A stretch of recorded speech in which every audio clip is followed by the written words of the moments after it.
అడవి శేష్ తను చిన్న పాత్రైనా సరే ఒక స్పెషల్‌గా తన అపియరెన్స్ ఉంటే ఒప్పుకుంటాడు. అట్లాంటి 'అడవి శేష్' 'గూఢచారి' సూపర్ సక్సెస్ అయింది. ఇప్పుడు 'గూఢచారి 2' త్వరలో వచ్చే ఏడాది రాబోతుంది. దానికంటే ముందు 'డెకాయిట్' ఆల్రెడీ ఆ సినిమాకి సంబంధించినటువంటి టీజర్ వచ్చేసింది. రేపు మార్చ్‌లో రిలీజ్ చేయబోతున్నారు. దీంట్లో ఈ సందర్భంగా అతను కొన్ని ముఖ్యమైనటువంటి పాయింట్స్ పంచుకున్నాడు. సినిమాలు చేయడానికి గ్యాప్ ఎందుకు అన్నటువంటి పాయింట్‌కి గాను ఏదైనా సరే ఒక చిన్న టీజర్‌కి కూడా ముందంతా రిలీజ్ చేసే ముందు చెక్ చేసుకొని మళ్ళీ కలర్స్ చేంజ్ ఉంటే బాగుంటుందని చెప్పి చూసాము. అంత తిప్పలు పడతాము ఒక సినిమాకి. సినిమాని రోడ్డు మీదకి ఏదో వదిలేసాను చూసుకోండి పోండి అన్నటువంటిది కాకుండా ప్రతి దానికి కూడా ప్రతి అడుగు కూడా జాగ్రత్తగా వెయ్యాలి.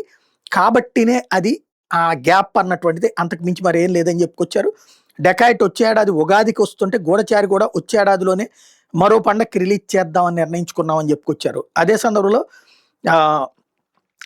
సాధారణంగా ఇప్పుడు ఏది 'rebel star', 'super star', 'power star' ఇట్లాంటి బిరుదులు ఉంటాయి కదా, మీరెందుకు తగిలించుకోవట్లేదు అంటే, చిన్నప్పుడే అమ్మా నాన్న ఓ ట్యాగ్ ఇచ్చేసారు, అదే 'అడవి శేష్' అని.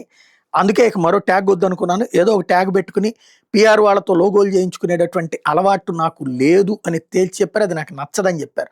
తరతరాలకు గుర్తుండిపోయే సినిమాలు తీసి ఆడియన్స్ మనసులో స్థానం సొంతం చేసుకోవడం మాత్రమే నాకు ఇష్టం అని చెప్పుకొచ్చారు.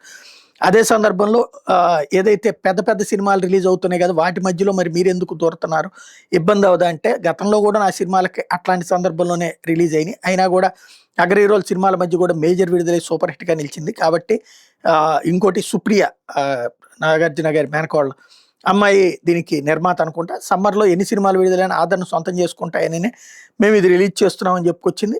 అదే సందర్భంలో తెలుగు, హిందీ సినిమాలు రెండిట్లో చేస్తున్నటువంటి నేపథ్యంలో అందరూ ఆడియన్స్ని కూడా మెప్పించాలన్న భావనే నాకుంది అన్నటువంటి విషయాన్ని చెప్పుకొచ్చారు.